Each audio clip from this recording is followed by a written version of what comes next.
Greetings, one and all, to another character discussion reel. I've had players ask me semi recently what to make with these leftover requirement characters that I got for a Galactic Legend, or maybe another big unlock like Giant Knight Luke Skywalker, Afra, Starkiller. And I said, they gave me a list of characters. I said, don't use those characters. They're bad characters. There are some characters where you don't want to upgrade them any further, even though you had to dump a lot of investment into them for a big unlock. And I'm not saying Sana is on this list. She's more of like an honorable mention. She's just a character that I wish I didn't develop more by giving her Zeta. So I'm not just talking about relics, I'm talking about Zetas, Omicrons. I don't particularly get use out of her, but you could if you really invested in the team. So I'm not going to say she's part of this list. This is my personal. Without further ado, let's get into the worst 15 requirements to keep developing in Swiga. And this list is not in any particular rank order or anything, but a great place to start is Luke Skywalker Farm Boy. You only need him for CLS. There's no set gear requirement for him. It's just what you need to get through the event. I have him at gear 8 still, and he's still only level 80. I didn't even get him to level 85. I think R7, or gear 7, is probably plenty sufficient. He just doesn't do much. People used to throw him as a lead for Nest to give some extra tenacity. Some people will say his Omicron is worth it. It's a TW Omicron, and I don't think it's worth the Zeta and the Omicron just to get him some extra damage. He has like a chance to inflict a damage over time, 40% chance. He has one of the most outdated kits out there, other than like the Omicron. He could get a stun if he crits, but he just is basically useless. Any squad you could think to use him in, even in TW, you can find someone much better. So do not bother getting him past low gear. Next up, we got Director Krennic. He's required for Sith Eternal Emperor at Relic 4, which is kind of random, but do not give him any other relics or Zetas or anything after that. He also has an Omicron, which I really don't recommend either. I faced someone with it in 3v3, which they had like Death Trooper and all the stuff jacked up. It was the Grand Arena video over a year ago where my opponent accused me of cheating, actually. But he's easy to dispatch, not worth it. He's not even an Imperial Trooper, so you can't really fit him into any of these other teams. Like, there's just no place for him to go. He's a leader, but his leadership is lackluster. It gives him crit chance and potency, and like a chance, maybe you'll get an ability block. The only nice thing about him, I think, is he has a long tenacity down on his basic, and you can get an AoE stagger to L enemies, which I actually have used in Conquest to get some feats, but otherwise in the game, there's no need to develop him anymore past Relic 4 or whatever you need. Moving on, we have Resistance Pilot, and a lot of brand new players, or new-ish players, are going to have him more developed than I do because these Lightspeed bundles put him to R5 when you only need him at R3. Believe me, unlocking Rey is the only reason to give him any relics. Even though he does have a ship, it's the weakest on one of the weakest fleets out there. You could get by even without it, just leave it in the reinforcements and then just bring in non-resistant ships in. So I don't even know of a use case to like jack up the resistance X-Wing to make it worthwhile. His kit is really outdated and weak. I mean, he has exposed synergy built for like Finn, but it just like, look at these numbers: 5% crit chance, 5% evasion. Like, big whoop, man. All right, not worth it at all. Next, we have another Galactic Legend Rey requirement. This might be controversial given the existence of Tarful now in a Wookiee faction. I still think Veteran Smuggler Chewbacca is not worth upgrading unless you're going for a super Tarful team. And if you are, you probably did it already. It's not as good unless you just really invest to it or take great Wookiees from other teams like CLS, take original Chewbacca, 3PO, and Chewie. And at that point, you're leaving Veteran Smuggler Chewbacca in the dust anyway. He's not a necessary component like Zalbar or Vander Chewbacca even.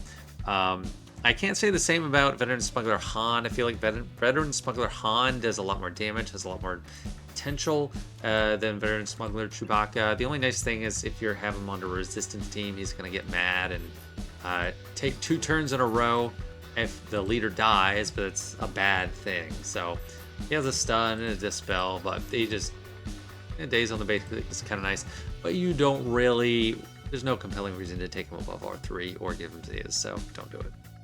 Now we got Wedge Antilles, required at R3 to unlock Giant Knight Luke Skywalker. He also has a ship kind of like Resistance Pilot, his ship is kind of the weak link in one of the weakest fleets in the game. It would go on the Home 1 fleet, but that fleet isn't very compelling if you have any other amount of fleet depth at all. The only use I really have for it is on the reinforcement and inflict buff immunity on enemies, and I can maybe get Houndstooth down or something if I'm really trying to get that done. And he's not terrible. I mean, him and Biggs work well together, but you're not really using his leadership anymore. And the only compelling use would be on a Saw team for the ground game, but I think Saw is better off with Bays and then Cara Dune and Kal Katarn, so Wedge Antilles gets left in the dust there. He does have a Datacron right now, but it's going to be gone soon, so that's not a reason to give him lasting relics. It only would have taken 2 relics for me to make use of it, but I just didn't bother, and I don't know if people are really doing anything special with that even right now, but yeah, don't expect too much out of Wedge's ship or Wedge himself. Princess Leia. I've made other videos commenting on how I don't care about the Omicron.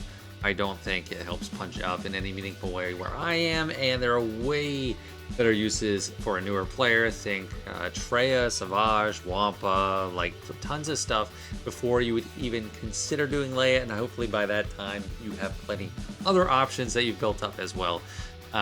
She does just fine for what she's needed for. I don't even remember if she's needed to actually carry a team in Jedi Skywalker combat, but you only need her at R3 for Jedi Knight Luke. I mean Jedi Master Luke. You need a R3. I kind of enjoy the constant stealth thing, but she's just not strong enough to make her worth it. If you give her the Omicron, you have to give Akbar the Omicron too. It's a double Omicron package. And then it's still just an Akbar team. Really easy to get away with, to get past on defense. She's not going to fit into any other Rebel teams like CLS or Mon Mothma because she's not a Rebel fighter, or Saw because she's not a Rebel fighter. And on a Galactic Legend Leia team, well, just forget about it. So do not give Leia any extra development. And next up, we got Clone Sergeant. And I'm sure someone somewhere thinks that Clone Sergeant ship is meriting R8 or R9 or something crazy like that. But to me, the R5 you need for Jedi Master Kenobi is more than enough to make it work in whatever context you need it to. To me, it's like a backup generic tank that just comes in and taunts while it has protection, doesn't really care about the factions. And yes, they reworked the Mace Windu fleet and gave us Marauder, hoping it was going to go with clones, and maybe he was supposed to have a better role there, but Marauder is just killing it with Negotiator and mostly Jedi, so we don't have to worry about that. And on any clone team, he is not really gonna have a place. They're trying. They released Captain Rex and gave him an Omicron to maybe work with Cody and Clone Sergeant, but he still just goes with Rex and 5s or something like that. So do not give extra investment to Clone Sergeant Phase 1, even though he was one of the first characters they gave me when I started the game. Back when they gave you Clone Wars Chewbacca, Clone Sergeant, Jedi Consular. He'll always have a place in my heart for that, but he does not have what it takes. And I just spoke his name, so he is definitely going to be on this list. Commander Cody, right at Relic 5 for Jedi Master Kenobi. He has not found a new home with Captain Rex and Clone Sergeant in 3v3 Grand Arena. He is still mainly useless. The only thing is that you can do with him is a combination of Bad Batch and Shock T. They have some crazy Terminator loop. I don't know if it's still possible. I covered it on a video with Kid a month and a half ago or something.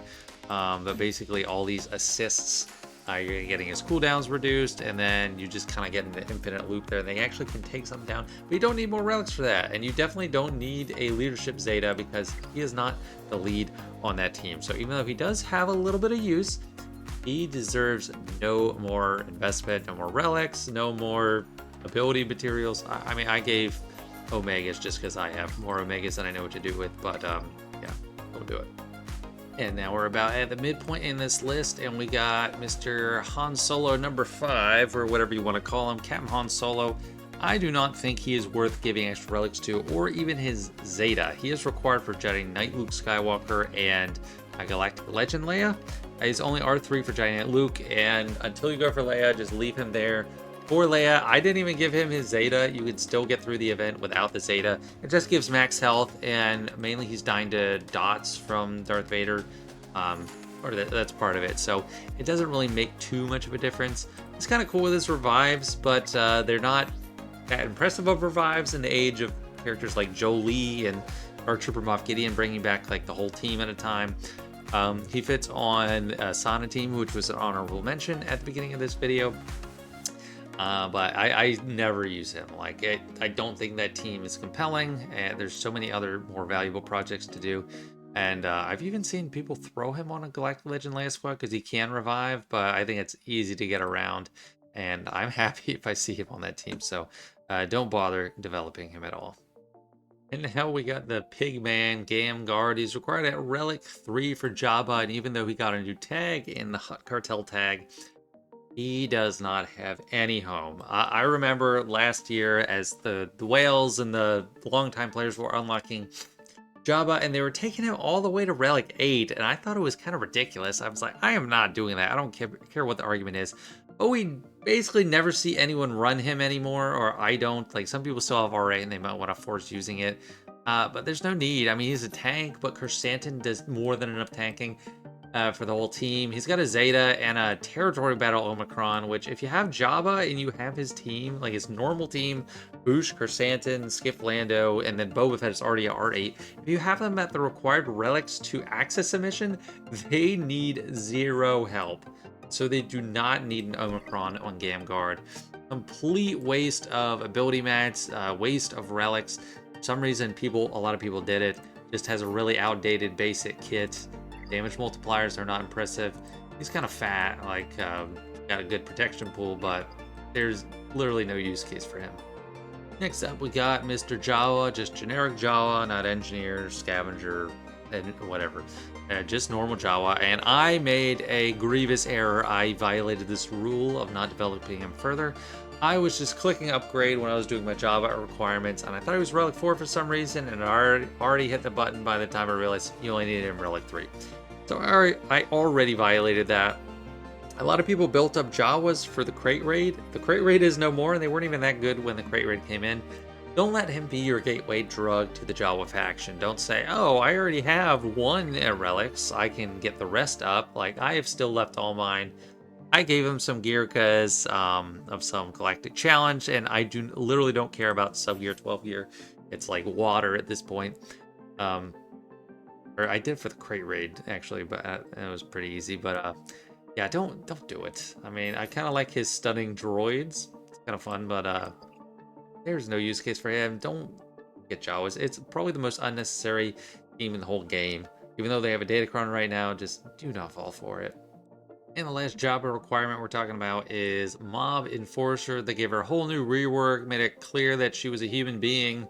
So she looks a lot better, but she still doesn't have what it takes. I don't know exactly what she does, even. I mean, she has some synergy with thermal detonators.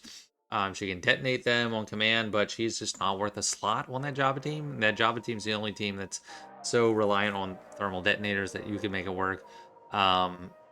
That's a full Hut Cartel team. I mean, maybe you could figure out something with Jawas, which you also shouldn't build up. So, just not worth it. She has kind of a really intense Datacron right now that has fear automatically. I still haven't seen any use case for it. So, I don't think putting her past R3 makes any sense. And until something changes, don't do it.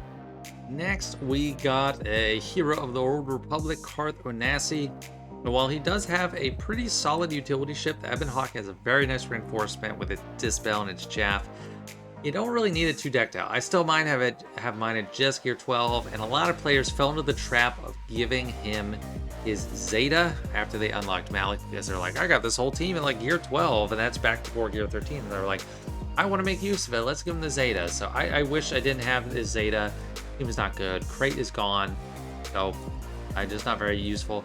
He's got the Omicron. I don't recommend TB Omicrons. I think Omicrons are too valuable to give for TB, and this team, you're going to take a lot of development to a not great team that can at best join random other teams. Juhani has another home now. Canderous has another home, but Karth is just the leader without followers. at the moment. I think Evan Hawk, you can get by with just like gear 10 or gear 11 on him. Like I don't miss him being gear 12. Like it's not that big of an impact. T3 I have at relics because the sortie team was better at one point and for the but Karth, yeah, you can even skip him in the Malik event. You could just do Canderous and Juhani. There's better uses for them in the game now than Karth, so don't worry to get him even to that requirement threshold for the Malik event. And a similar thought process applies to Mission. His best buddies with Zalbar. I wish I had this Zeta back. I mean, she's going to be assisting him constantly. And there is room on the Tarful team to have one non-Wookiee, so some people do have Mission. But without Crate, there's no compelling reason to give her extra relics, or even have her pass gear 12. She's actually the one I would skip on that light side journey to Malik if you're getting him. I would use T3 and, what's the other one? Oh yeah, her friend Zalbar. So Zalbar is, if you're going to run a Tarful team, he's pretty much essential. So unlike Veteran Smuggler Chewie, who is like just the bottom of the barrel for Wookiees, Mission Val, or actually Clone Wars Chewbacca. Mission Val is the bottom of the barrel for Old Republic. So she's the one I would skip going for a Malik unlock. And again, she kind of does some cool stuff, but really no compelling use case, especially not for me. In an early game, there's plenty of better ways to use your resources. And last but not least is Biston. He's a character that's required for the profundity that you need at Relic 5, and I don't think you should build him up any further than that. He doesn't deserve extra relics. His ship used to be way more valuable before we got profundity, because with Home 1, it was part of the counter to Triple Attacker Executor. However, that is no longer the case, and while I do use him with a Radis lineup, it's just because I had him at Relic 5. Like, he is not that valuable. I mean, he has his Frenzy, which is kind of fun, but he's not doing anything too special. He's literally just a Rogue One body to place there on the team, so don't give him extra relics. I could have put Cassian on this list as well, but since he's required at Relic 8, there's not much more you can do with him, so I didn't like add him to the list. But Biston, Relic 5, I don't think you're going to find anything special in the Home 1 fleet by jacking up his relics, so just keep him as is, Relic 5. It's more than enough to help you out with that Radis team as a worn body. That's it for this one. These are the 15 worst characters required for an unlock in Swiga. Do not waste any more of your precious resources on them. You've already wasted enough. Thanks so much, guys, for watching. Don't forget to like and sub. All that stuff really helps me out. And I will see you in the next one.